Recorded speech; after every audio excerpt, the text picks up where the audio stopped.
gentlemen, thank you guys so much for being here today. Welcome to Club Cosmic. If you are a new viewer, then I really do appreciate you checking out the channel. If you want to know what Club Cosmic is all about, please check out the channel description so you know what you can expect while being here. If you are a returning viewer, thank you, Grandma, then I hope that you guys have been liking what you've been seeing so far. And again, we have another fantastic Club Cosmic collectible this week, and that is this absolutely gorgeous Obi-Wan Kenobi hilt from Star Wars Episode 1, The Phantom Menace. This is brought to you by company EFX, and this is their 25th anniversary celebration edition, honoring the 25 years since the release of Phantom Menace in 1999. What should we do to prepare for Y2K? What should we do to prepare for Y2K? This piece just recently released. This is a limited edition of 500, and then they had a more limited release of a signature edition, which had Ewan McGregor's signature on the plaque. They only released 200 of those, and unfortunately, those did sell out pretty quickly. The primary goal for EFX while working on this Obi-Wan hilt was to be the most accurate Obi-Wan Kenobi hilt to date. So EFX had exclusive access to the Lucasfilm Archive, where there is an actual Obi-Wan Kenobi prop there that they could go ahead and analyze. I will explain hero props a little bit later on. They got to see all of the nuances that are located on that specific hilt and apply them to their replicas. And I'm telling you guys right now, a one-of-a-kind piece. I'm so excited that I got my hands on this. I saw this for the first time at the San Diego Comic-Con in 2024. They were releasing a prototype of it, and I was so excited to have this in my hands. Man, it feels really good. That's what she said. I gotta get something out of the way. Unfortunately, I gotta talk about this base real quick, and then that's it. And I'm not gonna say anything more about it. It's a pretty big disappointment. So this is a wood piece underneath that's painted a matte black. There is a thin sheet of a stainless steel. It's a blue, gray, actually a really cool color, stainless steel with the Star Wars emblem printed in the bottom right-hand corner. And then sandwiching that is this piece of clear acrylic. It does have these 4 screwed bolts here, which is kind of cool. It has EFX's emblem on it, which is a nice little detail. But this clear acrylic, this is where we start having our issues. Now, I've already talked about acrylic in the past. My last video, when I talked about how difficult it is to keep it clean. Screw up, Steve. If it does not come out of the manufacturing absolutely perfect, you're going to have small defects within the plastic. Normally, that's not that big of a deal, but when it comes to clear acrylic and black acrylic, you can see those defects very, very prominent. So you will be able to see all of these little white specks. Those are all embedded in the plastic. I am not able to do anything about that. There's also some dust that is trapped in between the stainless steel sheet and this clear acrylic. I did everything I could possibly think of, and inevitably it did not matter. When I placed this piece back on top, there was a piece of dust in between, and it's very clearly noticeable. It does not get better from there. Now we actually have the arms that hold the lightsaber up. So it's an aluminum, all one piece. The plaque slides in right there, and then you have your limited edition number, limited edition 95 out of 500. It's where we get to these arms back here that the problems start coming. So again, these are made out of a clear acrylic, and they are screwed together in like this T formation. So you have this base right here, and then you have the actual arms. And unfortunately, the bases on these pieces right here are different thicknesses. Not only are they different thicknesses, so my arms sit at different heights. The arms that hold the lightsaber are tilted. When I put the lightsaber on this, it looks twisted. It looks off-kiltered, super frustrating. It does not come with a clear acrylic case to place over that dust cover to help protect it. This is all you get. And so again, it's just such a bummer, and I needed to get that out of the way because the lightsaber hilt itself is so freaking awesome. Does make up for the shortcomings of this stand. So just wanted to get that out of the way, and now it's done. Now we can start talking about the lightsaber. I'm gonna get this out of here. It's gonna piss me off some more. That's all I had to say about that. Let's go ahead and let's move on to this freaking awesome lightsaber hilt itself. Guys, this piece is absolutely fantastic. Obi-Wan Kenobi is my favorite character. I absolutely love him. I think he's the best character out of all of Star Wars. Hello there. And also, I think that his lightsaber hilt were the best throughout the Star Wars prequel trilogy and the OT, the original trilogy. So episode 1 came along in 1999. Ewan McGregor was casted as Obi-Wan Kenobi. The last time we had seen Obi-Wan Kenobi was in the New Hope, 1977 with Alec Guinness. Obi-Wan Kenobi. And so this was the first time that we get to see him as a Padawan. He is the Padawan of Qui-Gon Jinn, who is played by Liam Neeson. You've been a good apprentice, Obi-Wan. Episode 1 was the very first time that we got to see this kind of wide variety of completely new lightsabers. They made them by hand.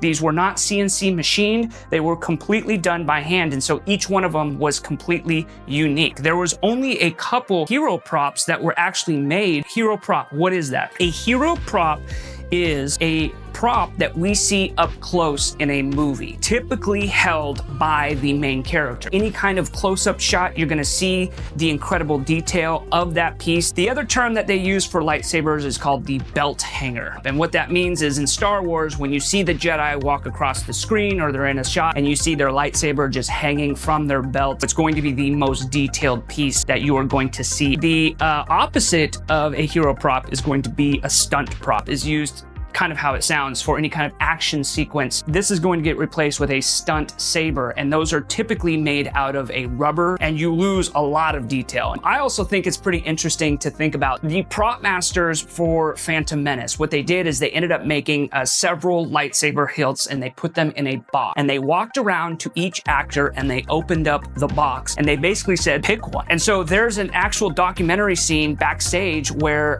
you see Ewan McGregor, and they come to him with this chest, they open it up, and there's the lightsabers. There's Obi-Wan's, there's Qui-Gon's, I believe Mace Windu's was in there. And so Ewan literally goes and he picks up each lightsaber and he looks at it and he holds it, and then he finally comes to this one right here and he picks it up, and I mean, you can just see it. This is Obi-Wan's lightsaber. It's kind of an interesting thought that he could have chose any other lightsaber. This could have been Qui-Gon's lightsaber. It's just kind of interesting that what we associate that it could have been just completely changed. It wasn't built for the character. They got to completely choose which lightsaber they wanted to have. When Ewan McGregor chose this lightsaber, just a really cool, badass looking lightsaber. So Obi-Wan has this in the movie The Phantom Menace, and unfortunately towards the end, spoiler alert, sorry, it's been 25 years, you should probably go watch The Phantom Menace. At the very end, him and his master Qui-Gon, they get into a battle with Darth Maul, dual-bladed lightsaber red guy.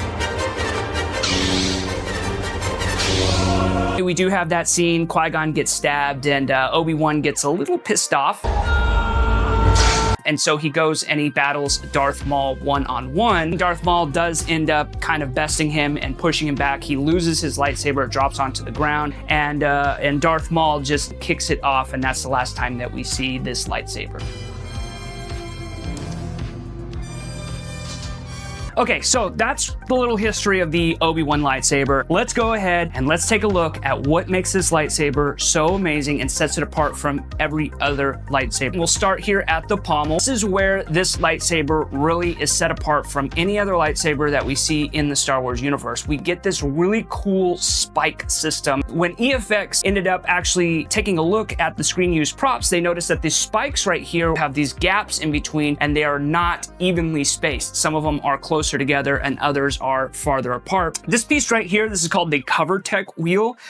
This is what actually hooks into a little clip that's on the Jedi's belts. So we come up to this grip system, this vented system right here. Obi-Wan was the Padawan of Qui-Gon, and so to pay homage kind of to his master, he does do some things to his lightsaber that resemble Qui-Gon's lightsaber. We see that same grip system. That one and this red button up here, which we'll talk about here in a second. Moving up from the grip, I'm gonna stop here at this first ridge right here because I want to talk about the weathering of this lightsaber. When you actually look at it up close, it looks like this lightsaber was used. It looks real, like it looks in-world. It still has that polished look. So I mean, it looks like you took a rag and cleaned it off, but there's always going to be those oil buildups there in the creases and like around the buttons and stuff. And so it makes sense, like it logically makes sense because this is where you're holding it, right? And so your hand is really pushed up against this. So you're going to have this dirt that's going gonna build up there. And so I think that that's a really cool piece because it's kind of like an in-universe piece. You're a fucking nerd. Moving up here to these two buttons right here, this is my favorite part of the lightsaber. This variation that I have on the lightsaber right now with these two buttons is the screen-used variation. We have this little brass knob right here, and then you have this purple-blue metallic rivet that's centered within that. You have this cap right here with this beautiful polished red, and then you have this tiny little point that is on the face of the red button. However, there's a different variation of this that sits in the Lucasfilm Archive. So what EFX wanted to do was give people the option of how they wanted to display it, which is really cool. So they went ahead and they provided a second set of knobs, okay, so that you can actually switch out what is seen in the Lucasfilm Archive or what you see on screen. And they make it very simple. So you can go here and you literally just unscrew this piece and then you screw this one in and it's completely different. This is a lot more of a darker brass, and you have this little red jewel on the inside, which is actually a red LED light that is actually pushed in there. It does not light up. And then same for this red blasting cap right here. You can just unscrew it. Look at that. I don't know if you can see that weathering. Oh, that is so cool. I mean, it just looks so real. Of course, there's gonna be dirt built up underneath it. You can't just wipe that off. And so it's so cool that they did that. So anyway, so you can go ahead and take this and then you can switch it out with this smooth-faced knob right here. And so now what I have is the Obi-Wan lightsaber variation that is seen in the Lucasfilm Archive. And so both of them are going to be accurate to how it sits and then how it was used on screen. So I just think that is a really cool piece. That's a level of detail and commitment that EFX set out to do. Now, talking about these buttons real quick, I want to talk about a little bit about the actual in-world function of these buttons. Just so you know, you can put this little piece of information in your back pocket and talk about it at your next business meeting. These lightsabers typically have two buttons of this style, right? This button right here is the actual activating button. So this is what you would press right here and the lightsaber blade would then ignite and come out. So we have a book, it was an encyclopedia that came out years and years that actually showed each one of these screen use props and gave them a real world story of how and why and what they do. This knob right here is to actually change the length of the blade and change the intensity of the blade. So we do get to see that in Star Wars Episode 1, The Phantom Menace, when Qui-Gon sticks his lightsaber in the blast door. That is the only time that we do see it, according to the encyclopedia. I know that you were dying to know that, what these two buttons were on these lightsabers, and so now you know. Then we have this nice black vented area right here, and then we move up here to the actual emitter. Here is one of the, in my opinion, one of the deeper cuts of what makes this so unique compared to other lightsabers, and that is this emitter part right here. If you look at it straight on, you may not notice that this emitter is actually off center. And I'm going to show you what I mean. When you twist this lightsaber around, you will see that the actual round part, one side is slid over a little bit. So there's a little bit of an overhang. That is a really cool piece that only the screen-used lightsaber has. It was handmade, and so this was just a little bit of an error, and that's what gives it its characteristic. That's what gives it its uniqueness. And that is what EFX wanted to replicate to make this piece as authentic as they possibly could to the original that sits in the Lucasfilm Archive. On the very end of the emitter right here, we have this really cool brushed piece and this bolt that was cut off here in the center. A lot of the screen used ones, you'll see that this rod has a thread on it, and that is so that it can screw into a lightsaber blade. Really cool piece that EFX did. It does come with this really cool trifold. You have this nice little quote on the inside, and then you do have your EFX certificate of authenticity. It actually looks really good displayed behind it. I'm so excited to finally be able to have this and talk about it and share it with you guys. When you hold this in your hands, man, this feels awesome. That's what she said.